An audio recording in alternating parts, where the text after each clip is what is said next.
Come on, baby, hold together. There we are. The Jimmy Doane Show. Live.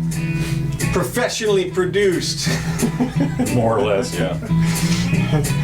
By moi. I am Counselor Curtis. I'm here with Jimmy Doane. That's your cue. Oh, I'm here with Counselor Curtis. That's it. It's Jimmy Doane. It's 4 o'clock. That means we're doing a show. We do this twice a week these days, Wednesdays and Sundays, right here on this channel. I'll post a copy up on YouTube and Twitter with all the subjects time-stamped in video format. Hey, Scott, what's happening, sir? And you can find us around the web in audio format, Luminary, Libsyn, that's what it's called, not Lisbon. You can probably find us in Lisbon. Yeah, but, right. Anyway, hope you're doing well. Today is the 9th of October. Ooh, happy birthday, Miss Stalder.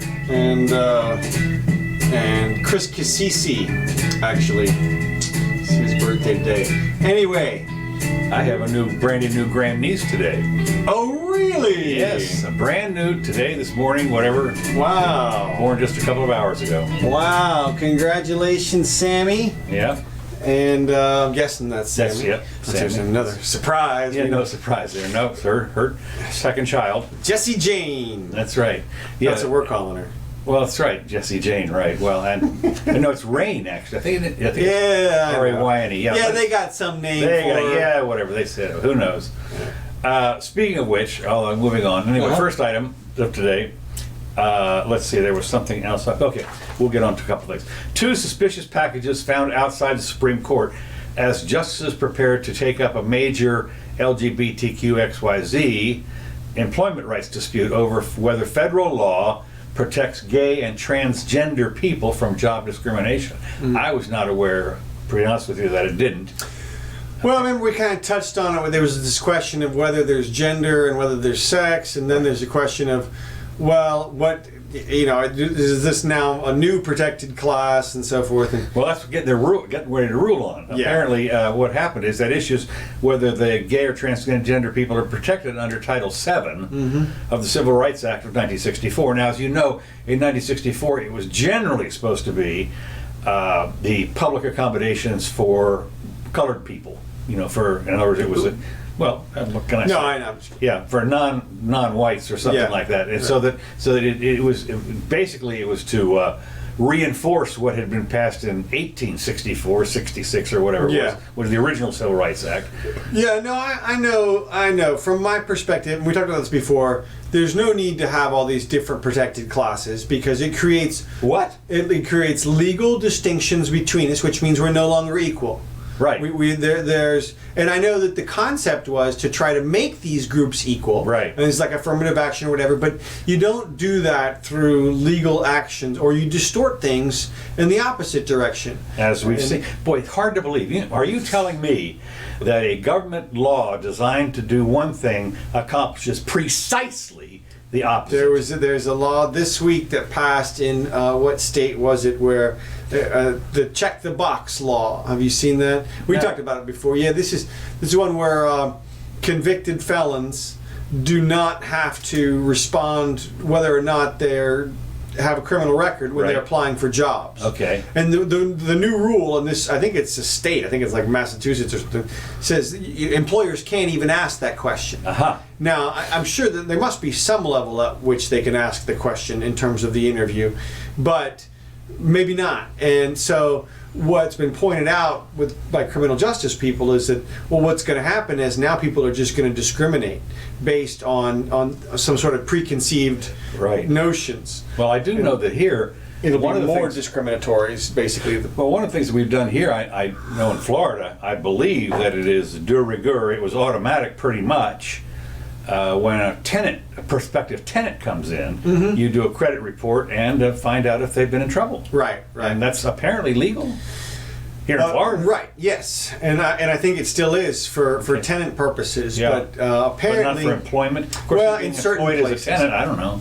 Yeah. No. And again, to me, all of these things they're divisive. They're divisive. Exactly. They're right. micromanaging. They should all be thrown out. Everybody needs to look. There's a market check for all of it, and that is if these employees are valuable. I don't look like the way you look.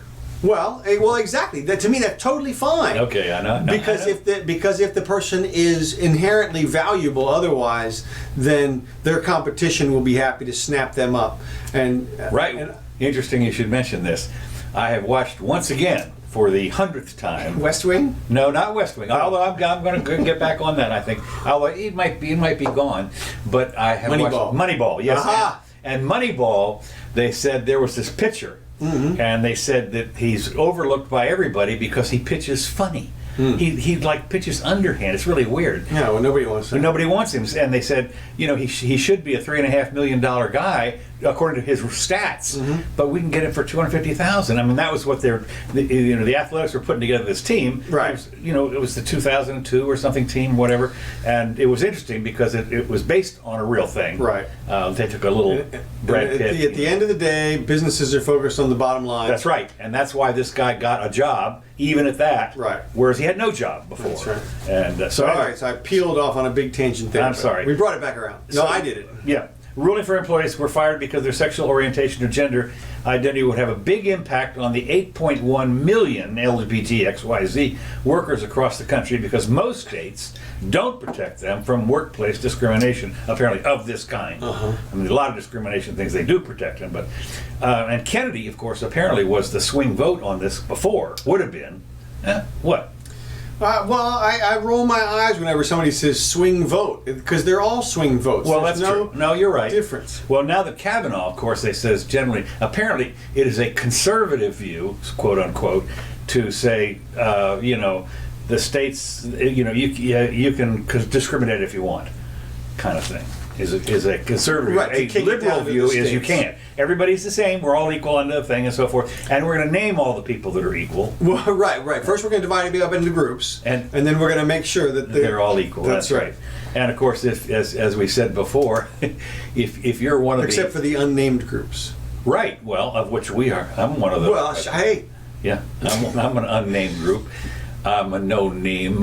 But I mean, the more boxes you can check off, of course, if you're protected, if you're whatever you are, if you're Hispanic, I don't know, gay, woman. I mean, you don't get. I mean, you get a different theory of conviction, but the same protection. Right. Well, it's interesting. The legal fight will focus on the definition of sex. Right, exactly. Well, they're trying to do this definitional change thing where they separate gender and sex, and then it's. And you get to be, I don't know which one is which, but obviously you get to be. I don't either. But I don't know, but I can tell when I see it. Well, right. No, I mean, I don't know which one they're calling the malleable one and which one they're calling the unmalleable one. I mean, I guess sex is. I think that sex is the biological thing, and then gender is like the thing you're allowed to decide. We're going to talk a little bit more about that. Well, yeah. Well, there's a corollary issue that I have on that. Which is? Well, there was a high school that allowed, instead of electing a king and queen of the prom, elected 2 girls. Okay. And they didn't even call them 2 queens. They said homecoming royalty. Okay. We've changed it. Of course, it used to be in the old days when you called somebody a queen, that was like, well, guys. I mean, you said right. Well, that's why Queen did their name like that. Right. I think they pretty much after put the that band or what? To rest.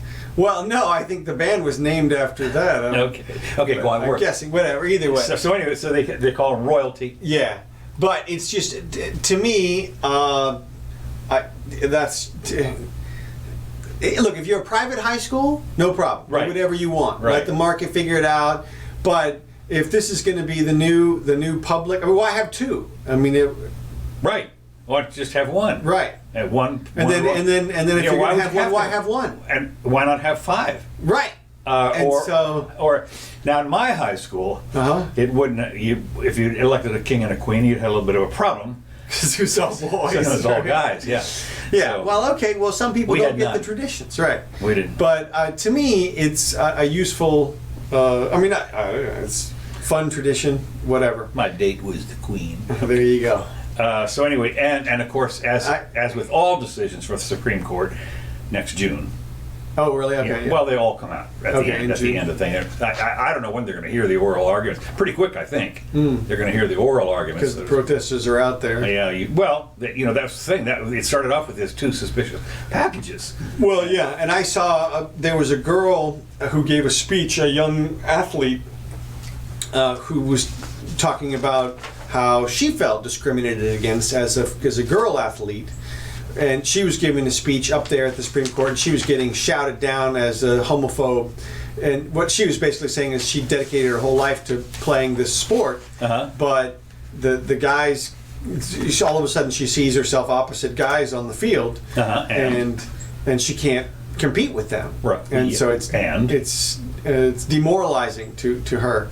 Yeah. It's She probably has some other attributes that might be worth something, but but she wants to do sports is the whole thing. I understand. But I will say this: the article that I read was obviously cut and pasted in some weird way. Oh, yeah. Because it went back and forth between her being a soccer player and the boys that she was opposite were good hitters. Okay. Which is like a softball or baseball. It doesn't have anything to do with soccer. So I don't know. They have in soccer. They maybe have, she plays softball too. I don't They know. don't have hitters. They have strikers. Yeah, they're strikers, right? Right, but that's Yeah, I don't know. And Maybe- of I course, don't know, maybe well, they of course, call Scott it Adams is. We listen to him all the time, and he says that there should be no, all wide open. sure. And Okay, that's right. the way he says But it. then, but then, what's going to happen? I'll tell you what happens. Just like they differentiate men's sports into different heats. Right. Well, and I can tell you 2 things that occur to me right away. Scott was talking about the best rise to the top anyway. Like if Serena Williams in the global tennis thing, she might be number 30 or 40 or something. Oh no, she's like 200. Or That's what he they're saying. said 200. Yeah. But I can tell you what I did, of course, in wrestling. I would imagine that if a girl wants to wrestle, I don't know about that. I mean, that's, because there's some stuff where you grab some pretty sensitive parts. I'm serious. I mean, that would be a big deal, I would think. Well, I mean, there would be. That's just. I don't know that would be. A problem. The wrestling, of course, is divided into weight classes. Right. And there's like 8 or 9 weight classes in high school. I'm talking about high school and college. Yeah. And so Yeah, that's so, one thing. Look, but, it just comes down to, at the end of the day, why did they differentiate to begin with? And it was because boys were the one playing sports. There were no girl sports. Yeah, that's and true. then all of a sudden the girls said, well, let's play. So then they had a law, Title IX or Title VII or whatever it was. Now Right. they have Right. that was a law passed for all the colleges and everything. And I think the NCAA does the same kind of thing, don't they? Rule on a lot of that stuff. yeah, well, The government, anyway, what they have to do is it has to do with the funding and everything. Like you say, in some colleges now, they're required by law to have equal girl, funding or something. well, yeah, there are some further distortions down the line like that for quote unquote equality's sake. Like Yeah. you don't see funding for extra men to be brought into education or anything like that. Right. And It's just sports, though, pretty much. right, exactly. Yeah. But I'm just saying,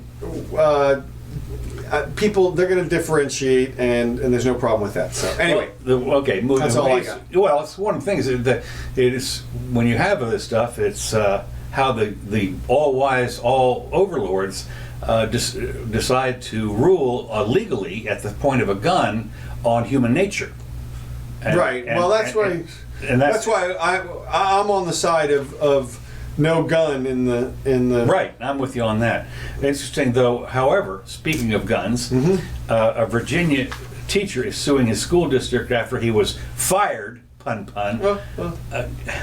Fired. I like that. Now that's kind of interesting. Well, finishes. Yeah, fired for refusing to use a trans student's pronouns. This Oh, is yeah. the same thing that Jordan Peterson was accused of up in Canada. Yeah. And he was fired, so he's suing to get his job. We know you can't. This is as freedom of speech, whatever it is. And so what he had tried to do apparently was to call this student by name. Yeah.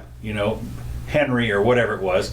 And I thought it was kind of interesting because he was a French teacher. Yes. Now, here's the deal. I got a news flash for you. Yeah. I don't know if you know this, but as I recall, Everything is gendered. well, not only that, what's interesting is the French word for breast is, I believe, is masculine. Oh, is that okay? Yeah, I think it is.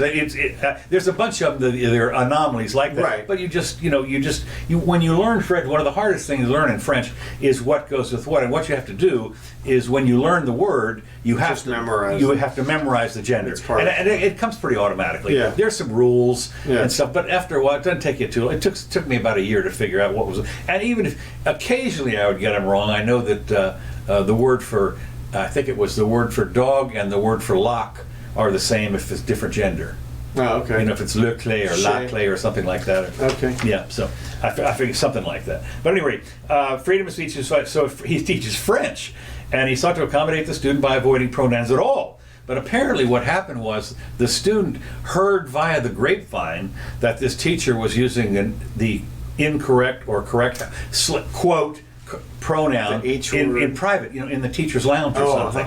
When that guy, I don't know what that guy always wants me to, right. But it wasn't in the class. So anyway, got fired, and apparently the school board had asked him on numerous occasions to use the correct pronoun, and he just said no. I'm getting around it this way because it's a lie. To call this a her or whatever. I don't know which way it was, but so the question that I have on some of this, and I wasn't the only one, was what happens about the other students? What about them? What if the other students start to use the wrong pronoun, quote unquote, wrong pronoun? Well, then they get written up. Yeah, they get written, and they will get fired. Offensive behavior or something. It's like cursing. Is that right? Is that what it is? Dead naming.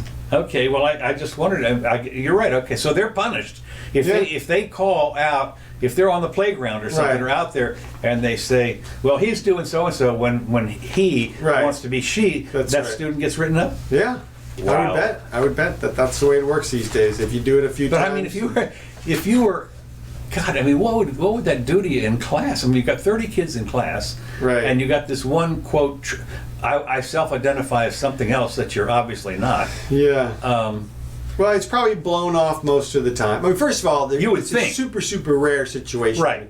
They make up like 0.01% of the population or something, or even less. It's a tiny, tiny percentage. Because the gay community is only 2% or 1%. Really? Yeah. I thought it was more than that. No, I don't think so. Okay. And they're a tiny fraction of that community, I believe. The trans. Yes. Yeah. Right. Okay. And so you're not going to have people having that all over the place.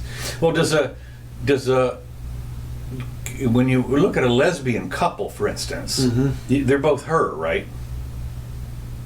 I don't know. I think they are. Look, I mean, from my perspective as a person, if you're just walking around, you have to have a little tolerance in terms of what people call you. No, you don't, apparently. That's right. And we're going to find out about that. If somebody walks up to me and calls me boy or something, no problem. Like, hey, what's up?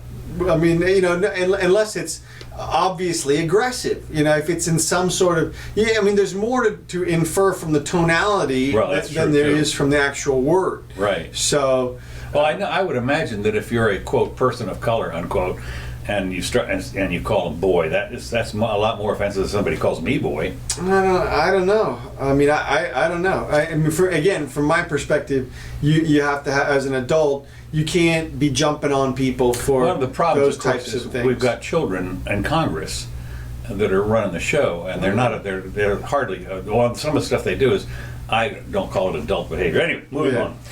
We have to run for the hills and get out your bomb shelters. Because a swarm of asteroids is headed for the Earth in the next 2 days or so. Or I think, today is one of the days and tomorrow is the next one, or else it was yesterday. Now, apparently, the ones that were coming up yesterday did not smack into the Earth because we would have heard about it. Okay. But anyway, a swarm of space rocks, more than a dozen asteroids due to zoom past the Earth this week, according to NASA. And they're talking about the different sizes. One is the size of the Great Pyramid of Giza. That's the largest one. And they've named them all. They're like anywhere. Apophis and no, T13 and X293 or whatever the hell it is. World Killer. Well, no, they made it. Well, it turns out that Apocalypse. I was looking through this, and of course, why is this a story? And it turns out that they're apparently able to detect now asteroids, and that are going to pass near Earth. What they say, near Earth asteroids. Yeah, but only if they're within a couple of weeks. Right. That's the major problem. I mean, you sit there and you ain't nothing you're going to do about it if it's. And of course, they still don't know exactly where it's going to hit, and the chances are it's going to hit in the ocean, tsunami time. Yeah. So at any rate, but none of these. Okay, they're what are these things? And I thought that the largest of today's cosmic visitors. 2019 TM is believed to be 63 meters in size. If it hit Earth, just call it the Terminator. The Terminator, yeah. It said it would cause some local damage. That big would cause local damage, but not endanger humanity. Of course. So anyway, there's a dozen of these that are called come up. Trump. The closest one is like further than the moon. Okay, yeah. So no problem. To see if it hit the moon, that'd be sweet. Kablam! Yeah, right. Have another. Maybe we could get another moon out of it. Of course, they're all missing. They're all going to miss. The closest is 337,000 miles. Now the moon is 200,000 miles, I think. Okay. And so it's past that. Anyway, here's the deal. Mark your calendar. Mark your calendar. A decade from now. A real close encounter with an asteroid and a piece of cosmic irony in a monster asteroid named after Apophis, an Egyptian god of chaos. I told you. I know you. Yes, you did. You said anyway. Apophis, the Egyptian god for coming chaos, back in 10 years. And guess what? What?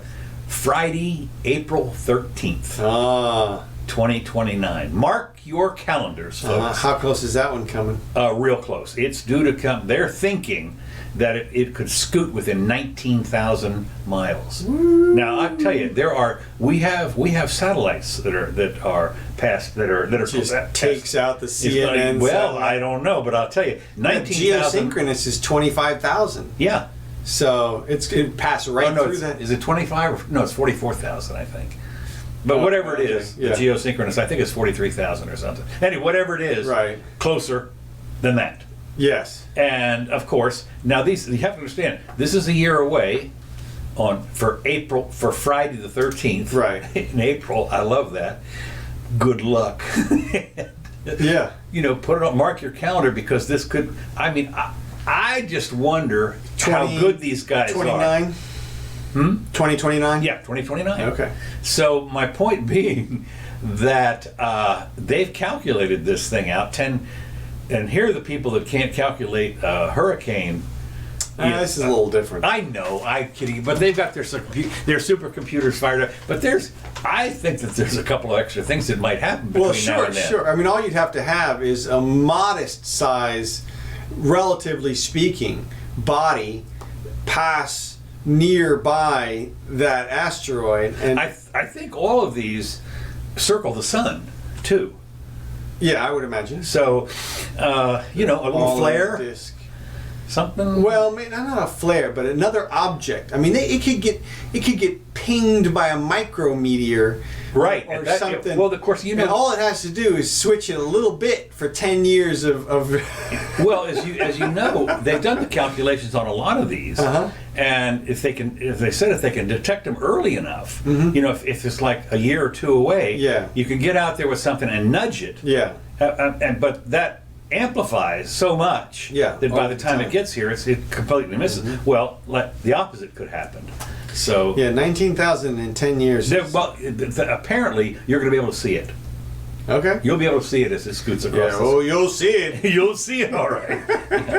Okay. I'm gonna. What we do is now the one thing we can do is we can all haul out there in our little dinosaur outfits. Yeah. And, so we'll just march around in all our dinosaur outfits. Moving along. Okay. Americans spend more on taxes in 2018 than on food, clothing, and health care combined. This is amazing when you think about it. Is this sure. Is the government worth it? I mean, here's the deal: you have to survive. You have to have food, clothing, and some modicum of health care, one way or the other, and yet you're taxed more than that. Now, on average, this is on average. Yes. According to the table, whatever it is, a consumer units spend an average of 9,000 and something on federal income taxes and other Social Security taxes and state and local and so forth, and the total taxes $18,600 on the average, all taxes. Okay. So that's, again, remember now, this is an average.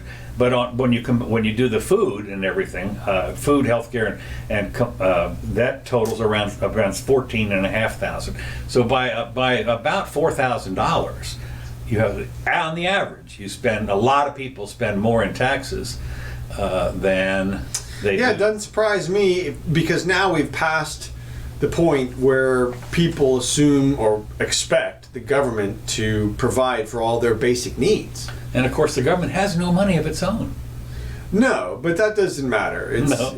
But when you think about it, I mean, they're borrowing the money from the Chinese and the British and Ireland people and whoever else to the tune of $1.5 trillion a year or whatever. Well, that's extra over and above what they're taking and spending. Exactly, over and above, yeah. And so, yeah.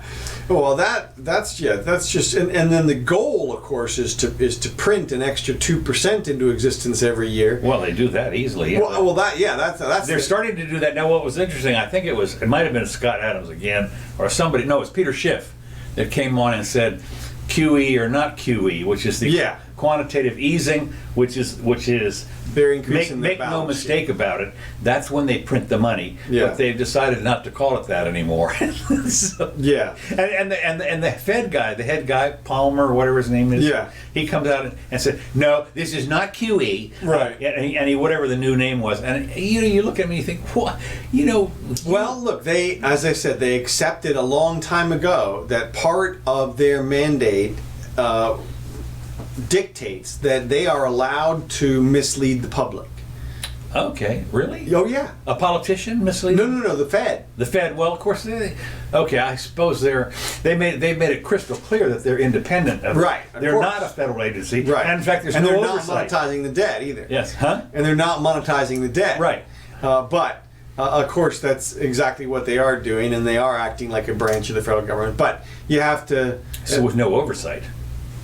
It's whatever they feel like doing, right? And that's why they can just make stuff up, right? There's nobody who's going to call them on that. No, there's no rein on them. They announced a long time ago that the reason they misled the public about all the last thing in 2008 was to lessen the blow. Okay. And so this is the old "you have nothing to fear but fear itself" warning.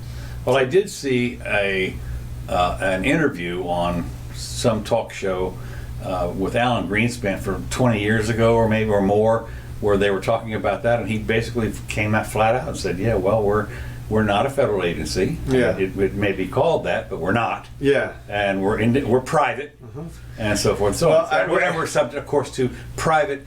If you're private, you would think that they'd be subject to market forces, but they're not, because they have all the money. Yeah. They can print their own money. Yeah. Well, it's interesting because I think Schiff pointed out something realistic, which is because they have no oversight and they're allowed to lie and think they should, the moment that they deny flatly that anything is wrong, that's the moment to panic. Right. So they come out and they've said this is not QE, right, and the economy is perfectly fine. Right. So those are big red flags. Well, not only that, if it's so fine, why are you tinkering with it? Well, exactly. Exactly. That's so, just belies the obvious. I thought I had another one here on the. Let me just see here real quick. If I had another one that dovetailed with that. Nope. The financial something. No, I don't. But so I'm going to move on. Okay. Kamala Harris teams up with Maxine Waters. Woo-hoo-hoo. Look out. Kamala Harris teams up with Maxine Waters, and they're not alone. They on a $13 billion plan to end homelessness. Now, I can tell you from personal experience here in it's going to work. Oh, it's going to work this time. This time it's going to work. This is unbelievable. Now, this is all campaigning and everything, but what's interesting, there's a couple things that are interesting about this. This is what Democrats always do. Senator Kamala Harris, D. California, running for president, introduced a bill Thursday that would invest, okay, here's the magic word, right. Invest billions of dollars in affordable housing and other initiatives to prevent homelessness. And it's appropriately called the Ending Homelessness Act. Okay, good. co-sponsored by Gillibrand. I make a motion that we move to change the title to The Last Ending Homelessness Act. Right. This is the final solution. That's right. We'll call it the final solution. Maybe a little connotation there we'll have. And it was sponsored by a Democrat from Hawaii and a girl from Patty Murray, and given an additional $13.27 billion over 5 years to create an estimated 400,000 affordable housing units. The funds would go to homeless shelters and transitional housing and so forth, and vouchers for low-income families. Now, what's interesting about this, they've done some calculations, and in order to do this, whatever it is that they want to do, this is like a drop in the bucket. If you in fact were going to do that, this is nowhere near enough. It's like 10 times that, even just to get started. So this is a campaign. Did you see the estimates of $600,000 for the apartments for the homelessness? No. Yeah, there was some. That's for a whole building, right? No, per apartment, per living unit. Per living unit, $600,000. I couldn't even sell this whole house for $600,000. This was in San Francisco or something. Oh well, that's right. Figured. But still, well, and I'm sure that was because they gave them up. I think there's a big chunk of near waterfront property that they've allocated for this shelter. Yeah. And so I guess when you factor the real estate costs of that land, it comes out to $600,000. Well, Stossel one time went into New York Central Park or something. Yes. On the bathroom. Yeah. Well, that one. Yeah. The $1 million bathroom. Yeah. You gotta be kidding me. And of course they also had in New York, for people that needed to relieve themselves, they were going to have a special toilet that they put out there. They tried it. It's an automatic toilet. What they're always worried about is if they put actual toilets, say like the mobile ones that they use porta potties. Porta potty, right? But they're going to put something a little more permanent than that. Right. Well, of course, they get immediately used for something else. Right. And so what they did is they had it worked out so that it would unlock and the door would open after 5 minutes or something. And it's just and they were like, I don't know, a couple $100,000 each. And they failed. I mean, hard to believe they failed. The funds for Harrison Waters legislation would be appropriated from mandatory emergency relief funding, according to the news release. Still determined, but they still don't know where the money would come from. So they're going to pass this thing, and we're not worried about it. And of course, here's the thing that they pull out. First of all, it's homeless people, but we're the richest country in the world. Ask not where the money will come from. That's right, because we're the richest country in the world. That's right. I mean, it doesn't matter that we're $22 trillion in debt, not counting the other kind of liabilities. Not counting corporate debt or personal debt, or so we're state the richest debt country or in the municipal world. debt. Yeah, none of that. So I just think that it's interesting to me that when they tried it here. And then we have a dignity village out here, they call it. Yeah. And it's such what a joke. This is our 10-year plan. It's a palace. It's a palace, right? No, not quite. But it was interesting because it was a 10-year. This was about 13 years ago. They were going to have a 10-year plan to end homelessness it's done. We're done. Well, what's fascinating, I don't know, if you get a chance here, folks, drive around Gainesville, literally on every street corner in the city, there's somebody with a sign saying... That's not literally. Pretty much. Pretty much. Okay, almost literally. Seriously, up here at one corner, there's four... No, you're right. There's 4 corners. There were 4 corners. They were all... multiplied by a factor of 10 in the last few years. In the last 2 years. Yeah. Yeah, I mean, seriously, it used to be you'd see one... panhandler. Downtown. Now it is every exit coming off the interstate. Yeah, we didn't have the street corner. We didn't have the road corner ones and the middle median. The middle median guys are big, and I was driving up here the other day, and there were 3 at this one intersection. So there were, yes, it's true. Not literally all intersections. You called me out on that. You got me. The glamour Nazi goes down. That's right. Into the gas chamber. That's right. That's right. So anyway, but I was right up here. It is interesting because there is kind of a backlash, but they passed a law here years ago, and it was taken to court, and the court threw it out and said, well, freedom of speech or something like that. Yeah, well, it is because it turns out you're allowed to say whatever you want. So they tried to pass a no panhandling statute. Right, okay. Well, so then the question is, can you walk up with a little... Your sign. Yeah, exactly. Or... Please help. Or not. It just says something different. Whatever it says. Homeless. Exactly. And so, and you can't prevent somebody from that. So it's basically the same thing. So they were just like, forget it, whatever. Just try to keep them from getting hit in the traffic. Right. But it's whatever they're doing. It's not working. It is literally within. Now this. I blame the economy, honestly. Do you? Yeah, I think. Here in Gainesville. Yes. We have our unemployment here in Gainesville is like 3.5%. Yeah, but that's all bogus statistical unemployment really? stuff. Yes. Bogus? Wait a minute. You're talking about a government statistic. Yes, and it's totally bogus. Everybody knows it. Look, the barriers to entry for any business in this country are... In this city, at least. And in the city. The city is horrible. It's horrible. It's horrible. You can't do anything without a license, without a permit, without a certificate. Not only that, you have to have inspections all the time. Well, that's what I'm saying. That's when you get the certificates and the permits. Yeah. Mrs. Jimmy, for instance, on her wall in here, she works from home. Sure.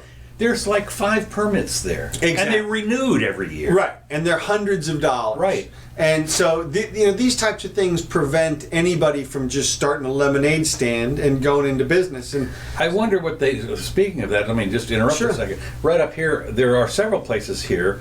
We have a farmer's market, which I don't think it costs anything, but that is like, we have 2 or 3 farmer's market once a week. Okay. And different days. But during the season, there are places around town here where people pull up their truck and sell watermelons or lemons or something like that. Now, they're not licensed. I'll bet they are. You think? I bet they are. Absolutely. I'll have to stop and ask. I bet you $10 that they big money. Boy, whew, I'll tell you are risking. Hey, that's a lot. So, but we will come back with you folks. I'm confident that there is a sourcing license or a kitchen license or a food license or a consumptive products license or something, or multiple. And there's probably all sorts of things that go along with it. You just can't even do something like that. Even something that simple as pulling up your barbecue grill and trying to grill up some rats or something. No, you can't do that for sure. No, that comes under food safety, poisoning, and everything. No, but I'm just talking about. You can't. Like you see these guys pull up. Literally, they open up their trunk and there's watermelons in there. Feeding one another for hundreds of thousands of years, and you could get a grilled monkey, okay, from some bush guy, and now you can't. You want to sell python tacos? I'm sorry. You can't do it. Iguana tacos? No, sir. Python, though, but I mean, when you think about the python meat, it's perfect. Perfect. I don't know how good it tastes. It's snake. We have rattlesnake all the time. I know. I bet it tastes like chicken. Tastes like chicken. I bet it does. Well, I can tell you right now, it's not like we don't have automatic. We have free-range pythons. That's what I'm saying. And they're 19 feet long, and they're this big around. Exactly. I mean, it seems like talk about free meat. Yeah, and the lizards, the iguanas are the same way. Now, personally, I would leave them all alone. But if they're going to have the hunts and kill them anyway, right? They do. Then they might as well have some productivity out of it. You would think, but. That's the kind of thing that is just verboten in this society, and it holds people down. There's a myriad ways people are held down by the government and stopped. Well, you have to have it's interesting because we do have. I think we have alligator seasons now, don't we? Well, what happened was they were on the forbidden list for a long time. Yeah. And they multiplied so fast that they had to. You have a hunting season now. At least. I represented an alligator hunter one time, and she told me that there were you got permits for particular for single, like you'd get a permit for 3 gators out of this lake. Okay. And so then they would go and do that, and it was like a very highly specialized fishing license, basically. Speaking of which, I remember wasn't all that long ago when I had my airboat. We'd go frog gigging. No permit for that. I bet you there is now. There might very well be, but I'll tell you, because here in Florida we got frogs. We got frogs that are this big, good eating. Yeah. So, and in other words, so anyway, that's what I think is the source of the homelessness. I think until they get a real reset of the economy, we're going to see it. Well, the other thing is, of course, has to do with the minimum wage, and one of the little problems is if you're here in Florida, another barrier to entry. Yeah, another barrier. If you happen to be worth $6.50 an hour, you're worth nothing, zip. Right. You can't get a job. Right. And so that's one of the. And there's a bunch of jobs that could be $2 an hour. I mean, you think about. They could hire people to clean up downtown if it was cheap enough. If you were a store owner, you get somebody to clean up the front or whatever. Yeah. I mean, like you say, some kid, some high school kid, and there's an age barrier now. Of course, if you're under 16, no can do. Yeah. A lot of that stuff. Okay. Well, speaking of which, no, actually, I'm going to move on to something news. Okay. This is our Trump news du jour. Here tomorrow. Drum roll. Drum roll. Yes. Tomorrow evening, we're going to go over there and find out what this is. Donald Trump Jr. Oh, yeah. And they're being paid the big scandal is they're being paid $50,000 out of the Student Activity Fund. Right. For him and his girlfriend, Kimberly Guilfoyle, or whatever her name is. Yeah. Kimberly Guilfoyle. And they're going to give a speech and have a Q&A here in the auditorium. And what'll be interesting and then there's the dunking booth, right? And there's the dunking booth, that's right. Well, it'll be interesting to see if that's what they should do. Man, they could sell baseballs for $100 a pop. I mean, all day, I think. Well, the other thing people would pool their money. They would sit there and pool money. They would get a UF pitcher out there.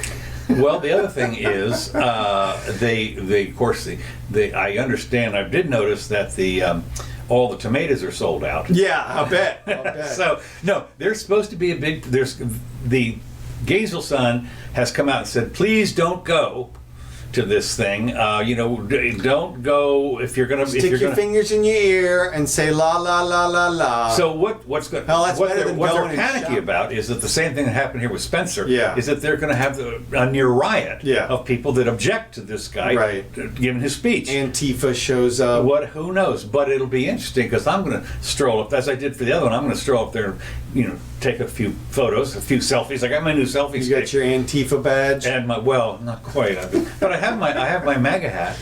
Your MAGA hat, right. The opposite of your Antifa. That's right. That's right. Your Proud Boys shirt or something. Right. Yeah, that'd be the thing, to wear the Proud Boys and the MAGA hat. Yeah, why not? Oh, I'm on both sides. Anyway, the Proud Boys are pro-Trump. Are they? Yeah. Oh, that's right. Okay, I'm sorry. So I mean, they're always held up as the opposite of Antifa. Okay. Anyway, the couple will deliver a speech followed by a Q&A, and that's tomorrow and they're going to combine get $50,000. Now that's apparently, for some reason, is the big deal. Why did they do it for free or something? But the fact is that the university, Accent, right? They regularly pay people $50,000 all the time. Yeah, I mean, several times a year. Yeah. Well, of course, this is one that a lot of people feel shouldn't be on the approved list or something. Well, look here. This is what this comes down to. I'll tell you why there's outrage. What? Because the students they're awash with money, so they throw cash around like sailors on shore leave. Really? Yeah, and so I guarantee you they didn't negotiate one iota for this. They probably called up and said, "What's the max we can pay you?" Really? Yeah. Now this is out of the student activity fee. Yeah. Now there's 50,000 students or something, or yeah, and it's $20 each. It's 50, I'm sure, at this point. Okay. Well, at any rate, anyway, it's a lot. Yeah. So, but the point is, there's probably hundreds of thousands of dollars in the kitty. They could have 10 people a year that were paid $50,000. Oh yeah, absolutely. Okay. I mean, they're splitting up like $2.5 million or something. Okay, right. Okay. And so there's tons of cash, and then they do things with it like they put lights on a walkway or a basketball court or a bench over here or something like that. People can sit down or something like that. I was looking the other day. I was at another university, and they have this poles, this security poles with a little blue light, and you're supposed to, if you push a button, it's supposed to alert help, and it had an out of order sign on it. Right. See, so the university is responsible for that out of order sign. Okay, right. Anyway, the Accent Speakers Bureau is excited to announce our first show of the fall semester featuring Donald Trump Jr. and Kimberly Guilfoyle next Thursday, October 10th, in the University Auditorium.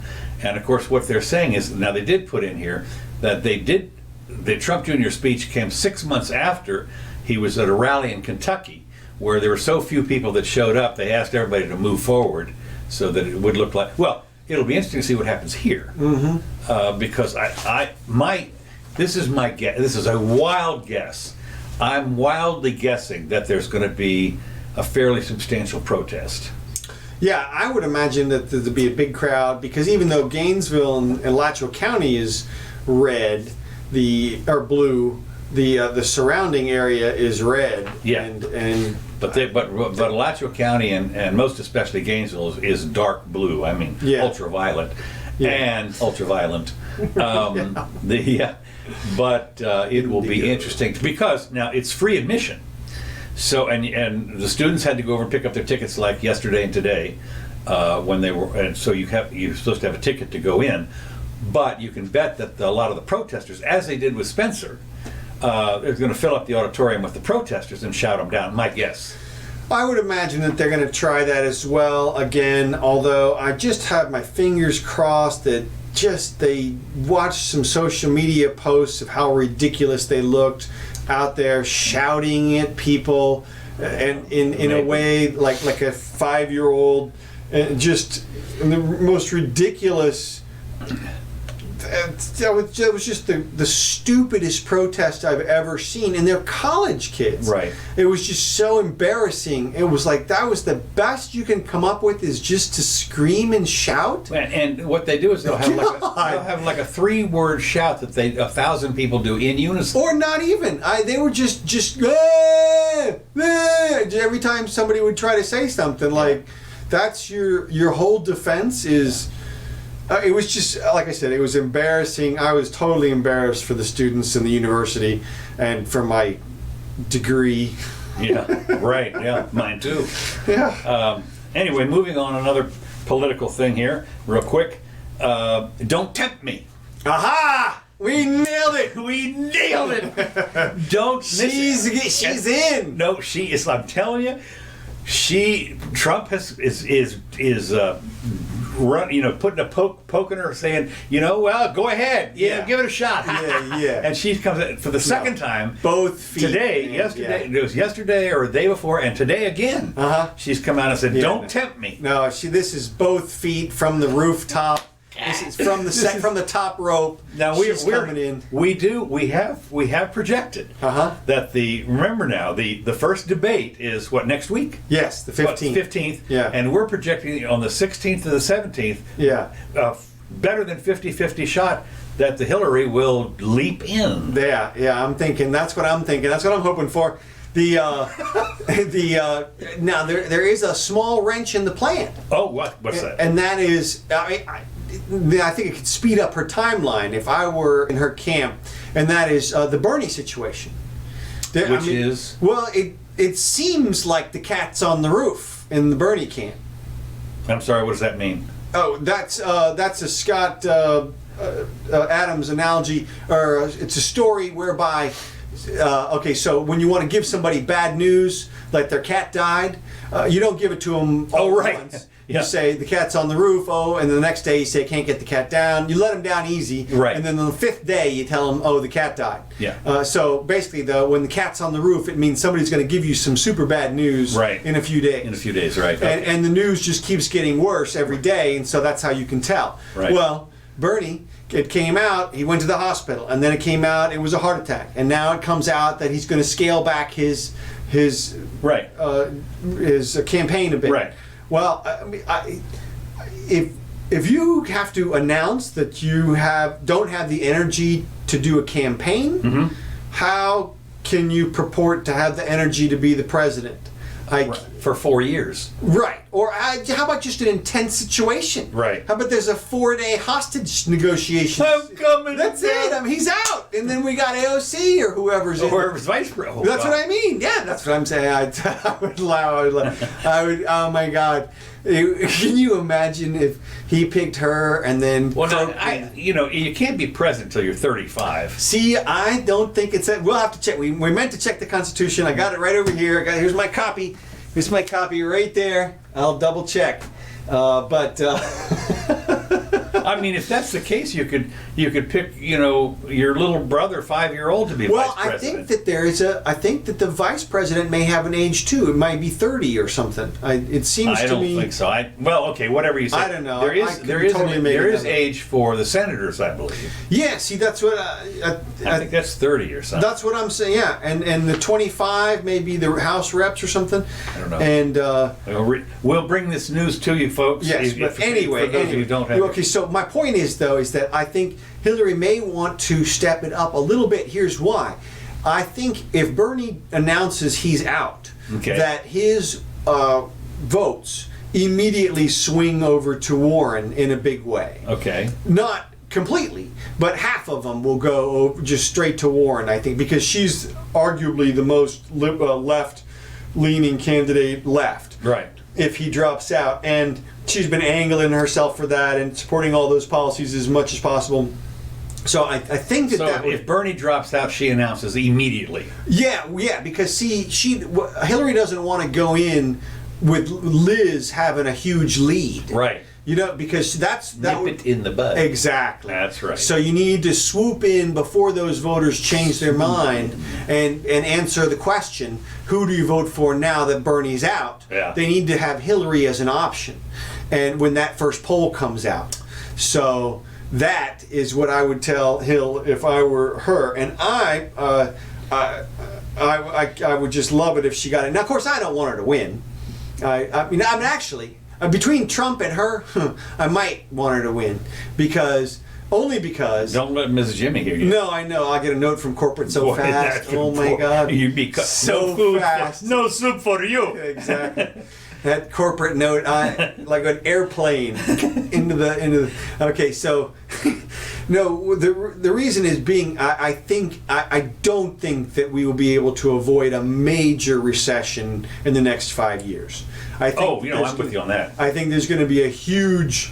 We've been wrong so far, but we've been wrong. We've been horribly wrong. No, this time we're right. That's what I'm saying too. I can't imagine. And we were right on Venezuela. We were just early. Yes. And I think that it's the same thing on the U.S. economy. Jimmy, we have done this. We've done various versions of the Jimmy Doane show for I don't know how long. 20 years. 20 years, off and on for 20 years, and they're all on Jimmy. The old ones and everything from the days even when I did it on the radio. But always one of the things we was ahead of the curve. Well, we were ahead of the curve so many times. I mean, I have to confess, I personally remember in 2007 saying, no problem with this little housing crisis. It's not going to be a problem. I did too. Well, and I didn't know about the credit default swaps at that time. I just thought we were talking about the housing market, which was such a small percentage of the overall economy. I didn't see how it could break everything down. Right. I didn't realize all the debt had been collateralized into mortgage securities and sold to insurance companies and pension funds and everything. And Iceland, exactly. So oh my God. So but this time it's going to happen, and if it happens during a Republican administration, I worry that a real socialist may swing into power after that. Yeah, it is. Yeah, it's always it'll be what I would call a strong man. So it'll be somebody that's for the government will take over this. All the guns, we're moving the guns in now. Well, okay, and here, actually, the way that I see that would happen is the first guy from the left would not be that person. Okay. The first guy would be the Engels Marx type of philosopher person who says, let's just reorganize the economy, and they would crash the hell out of it even further, even worse. Right. And then you would have the strong man come in from the right. Then you would get the real person that everybody claims Trump is. Nazi. Exactly. Then you get the person who says, I need special powers Right. to fix this kind of a thing. Yeah. And so I think if the crash came under a Democrat, then we could at least have a chance at somebody coming out and saying, listen, you all realize Trump was not at all conservative economically speaking. And push that message, because the ideal thing would be Trump gets primaried by a real conservative economist. It's not going to happen. Yeah, no, because one of the things you have to realize is that all legislation, all politics that matters is emotion based. There's there's nothing that is logical about any of it, which tells you right off the bat the way they name the laws. Well, yeah, but I think there's a way you could pitch it from an emotional standpoint. I mean, I agree, it's not as easy as here's a bunch of free cash. Right. That's an easy pitch. Yeah. But and here's, let me take that cash all back is not so good. But if you were to phrase it in such a way, if you were to give people the tax cuts and somehow you get it to the right. Well, people. they've done that. Of course, they did that so far. The problem was that you still had to have all the giveaways. And they had to borrow the $1.5 trillion or whatever in order to keep that up. Rather than the tax cuts are fine, but then you got to gut the spending. Yeah, and that's what nobody is willing to do. That's the third rail. Yeah, still is. So. Okay, so next on my list, let me just see here. Let me just go through the things that would make Hillary viable, so to speak. Okay. She learned what she did wrong in the last campaign. Sure. She admitted that. Or that was done wrong, actually. Not that she did anything, but okay. And Trump is losing support from independents and moderates. Average Americans are getting tired of having a soap opera in the White House. And a lot of people who voted for Trump are in 2020 are planning on voting, who are planning, might switch their vote. And the impeachment will bring even more whistleblowers out of the thing to taint, to muddy the waters, if nothing else. Well, she would have tremendous support from so many different angles. Yeah, that's right. If she could just get out in front of the field, she would be an extremely formidable candidate, even for Trump. And again, it comes down to the economy, and if the economy was weak, she would shellac the hell out of him, I think. That'd be interesting. Well, we'll see. So speaking of Congress, this is the last thing I've got. The White House throws down the gauntlet to Nancy Pelosi and says Donald Trump will not cooperate with her, quote, illegitimate, unquote, impeachment inquiry because it is seeking to overturn the 2016 election. Yeah. And one of the things that I look at this is the White House sent Nancy a letter to declaring Donald Trump and his staff will not cooperate with the impeachment inquiry because it amounts to illegal, so forth. So he said, so they're not going to cooperate and they're not going to allow their people to cooperate. And to me, this makes perfect sense. Because why? This is when you go in and he has the right to remain silent. Right. And so, they can call him up or will do whatever they want to do, and they can subpoena him and his minions, and they can just say, we're not going to testify, we're not going to go in and answer the questions, we're just simply not going to do it because we have the right to remain silent.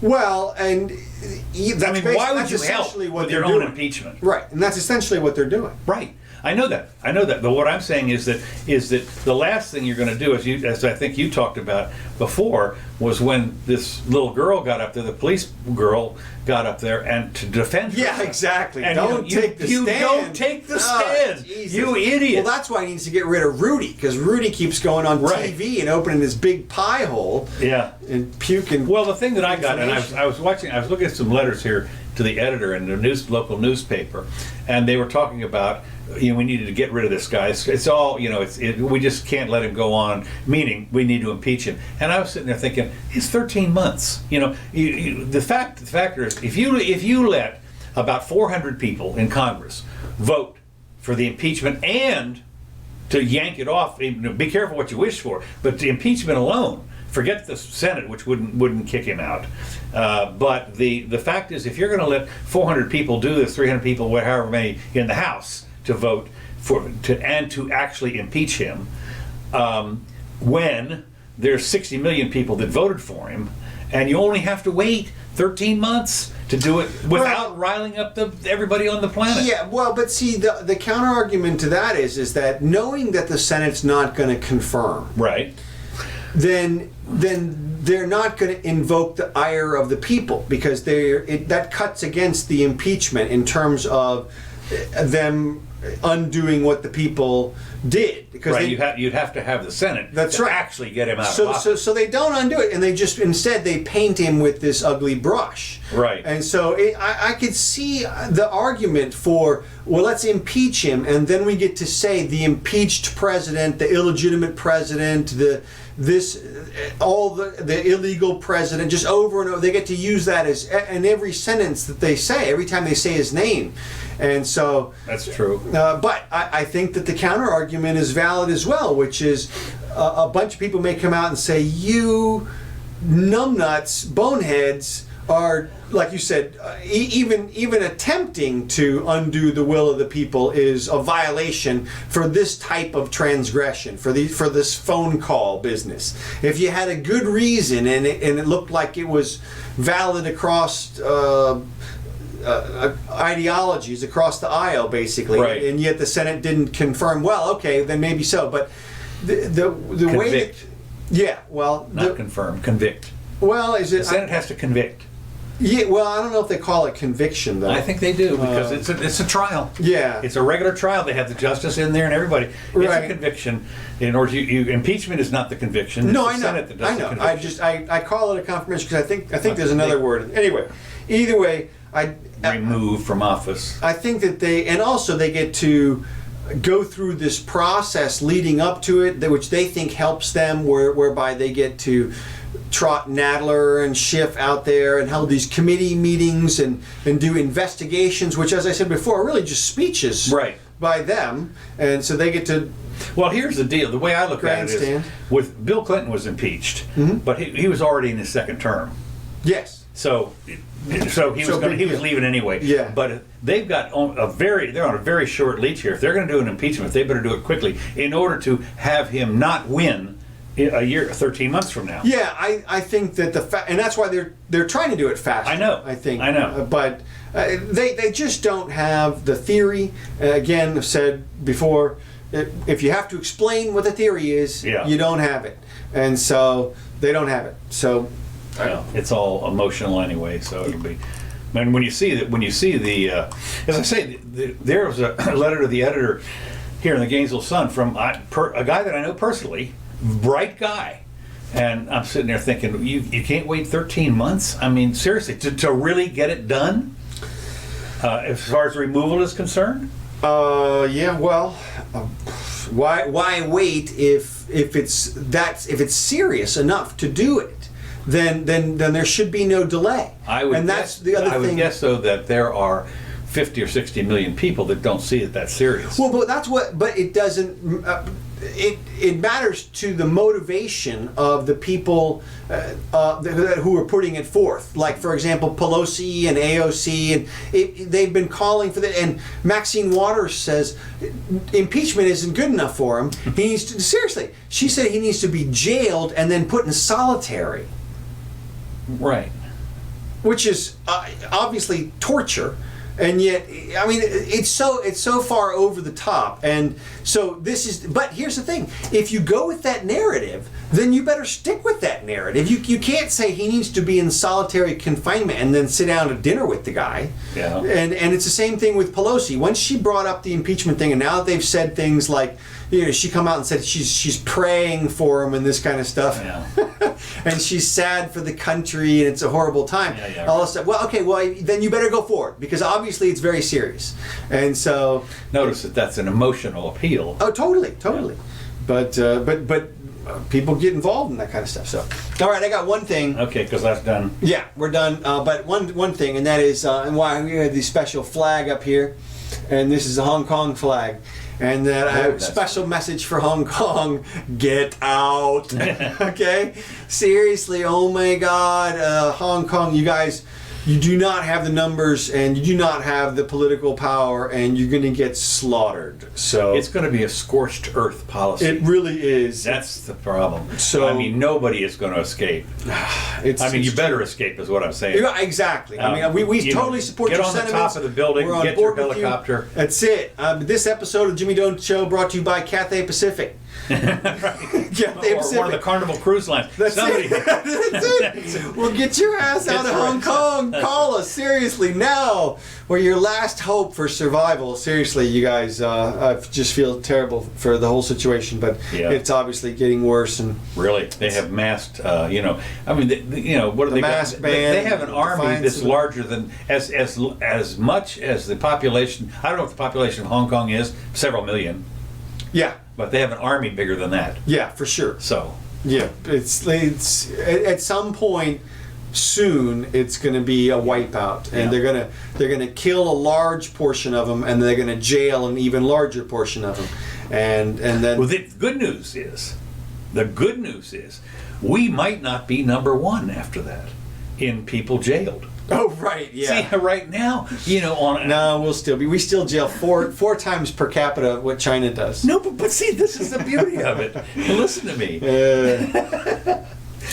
We could slip to number 2 on that right away. Yeah.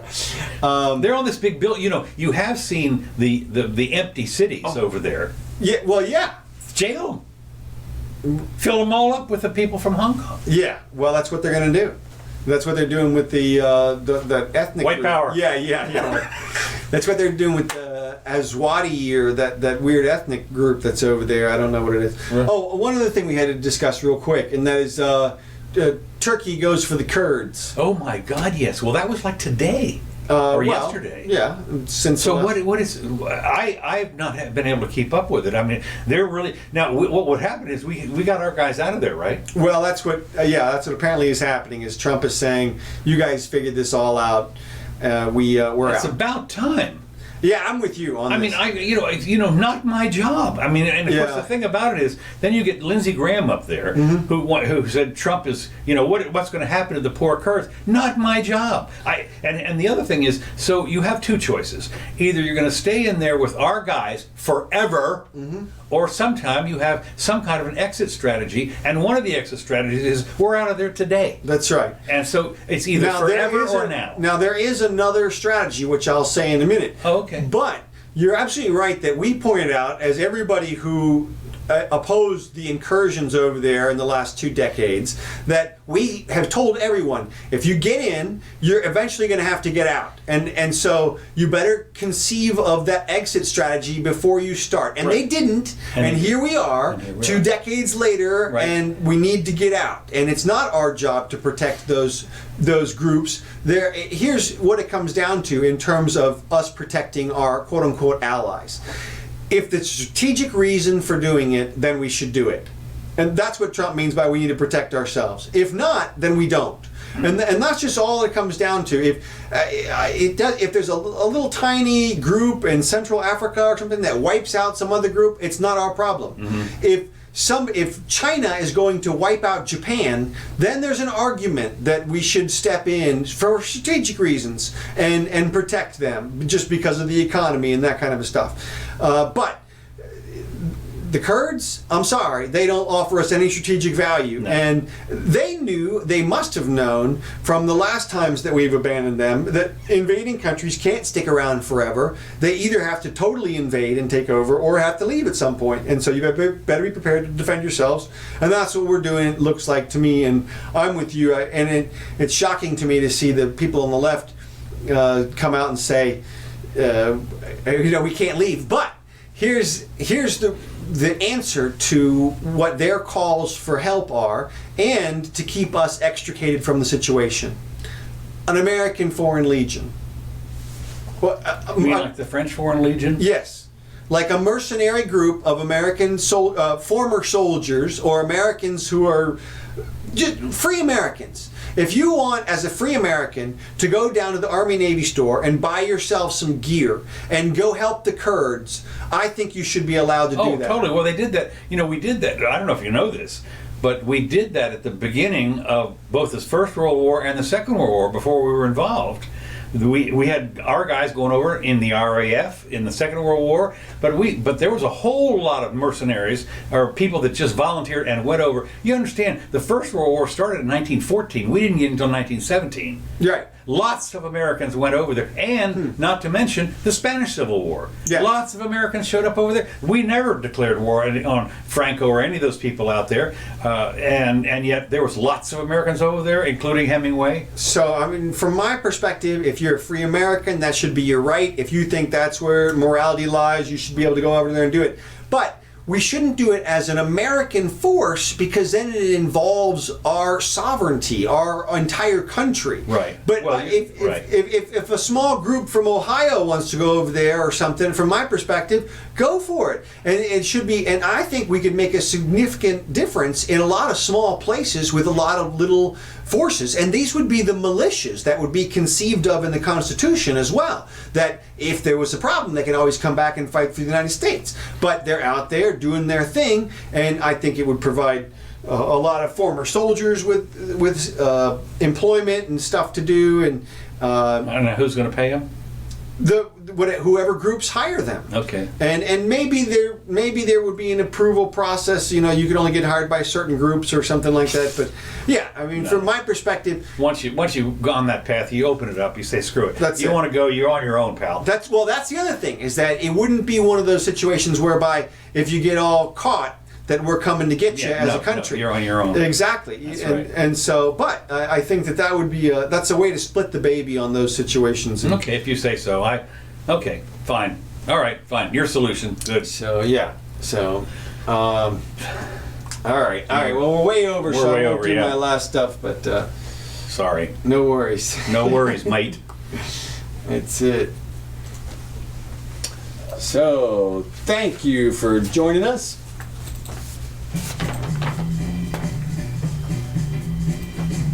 And yeah, that is the Watergate Hotel. That should be. It is? Yeah. No. Well, here, look. See, there's a little bit. Now that, okay, yeah. That's a little bit a close up.